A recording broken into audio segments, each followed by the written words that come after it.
Hello everyone.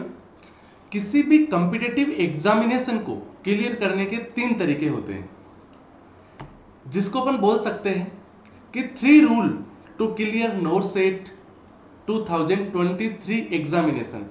यानी ऐसे 3 rule मैं आपको बताऊंगा जिससे अपन नोरसेट की एग्जाम को 100% क्लियर कर सकते हैं। Okay, number 1, conceptual clarity.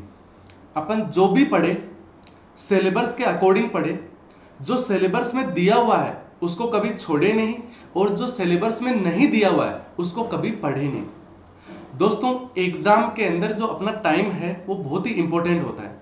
बहुत सारे स्टूडेंट होते हैं जो उस तरह के सिलेबस पे ज़्यादा फोकस करते रहते हैं जिसका एग्जाम के अंदर कोई रोल नहीं है, या फिर एग्जाम के सिलेबस के अंदर उस पैटर्न का कोई रोल नहीं है, और उस सिलेबस को वो पढ़ते रहते हैं और उसके बाद बोलते हैं हमारा सिलेक्शन नहीं हुआ। और ऐसे कुछ स्टूडेंट होते हैं जो नोरसेट के सिलेबस के अकॉर्डिंग उसकी प्रिपरेशन करते हैं, तो डेफिनेटली उनके सिलेक्शन को कोई रोकने वाला नहीं होता है। तो दोस्तों, जो सिलेबस में दिया हुआ है उसको कभी छोड़े नहीं, और जो नहीं दिया हुआ है उसको कभी पढ़े नहीं। तो नंबर 1 हो गया आपका कंसेप्चुअल क्लियरिटी, यानी आप जो भी पढ़े वो कंसेप्ट के अकॉर्डिंग पढ़े।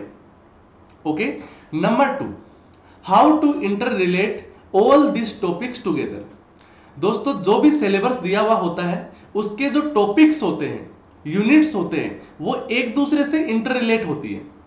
तो डिपेंड करता है आपकी स्टडी पे कि आप किस तरीके से उन टॉपिक्स को इंटर रिलेट करते हैं। यदि आप बात करते हैं तो जैसे एनाटॉमी फिजियोलॉजी है, वो एमएसएन के सभी डिजीज पोर्शन के साथ क्या हो रही है, इंटर रिलेट हो रही है। एक दूसरा टॉपिक, सभी जो सब्जेक्ट होते हैं, सभी जो टॉपिक्स होते हैं वो एक दूसरे के साथ इंटर रिलेट होते हैं। तो वो डिपेंड करता है कि आप सभी टॉपिक्स को किस तरीके से इंटर रिलेट कर पाते हैं। यदि आपकी इंटर रिलेट करने की कैपेसिटी अच्छी है तो डेफिनेटली आप किसी भी एग्जाम को क्लियर करने की ज्यादा क्षमता रखते हैं, ज्यादा कैपेसिटी रखते हैं। ओके, नेक्स्ट है नंबर 3, अप्लाई कंसेप्ट। आपने दोस्तों जो भी पढ़ा है, जहां से भी पढ़ा है, जैसा भी पढ़ा है, लेकिन डिपेंड करता है कि एग्जाम के अंदर वो जो आपके 100 क्वेश्चंस है, वो आपका 1 आवर 30 मिनट्स का टोटल 90 मिनट का जो टाइम है, उन 90 मिनट के अंदर आप क्या अप्लाई करते हैं, आपने क्या पढ़ा है, वो वहां पे कम मैटर करता है। वहां पे मैटर करता है कि आप किस तरीके से जो भी चीजें पढ़ी हुई है उनको आप एग्जाम में किस तरीके से अप्लाई करते हैं, ये भी बहुत इंपॉर्टेंट होता है। तो दोस्तों, जो ये 3 रूल है यही निर्धारित करते हैं कि आप एग्जाम के अंदर किस लेवल तक पूछने वाले हैं। तो ये हो गए आपके 3 रूल। तो दोस्तों, मैं हूं आर डी चौधरी और आप देख रहे हैं Jatin medical and nursing academy. अपन यहाँ पे बात करने वाले हैं आज कि अपन नोरसेट जो 5 अभी एग्जाम हो रहा है इसको किस तरीके से क्रैक कर सकते हैं।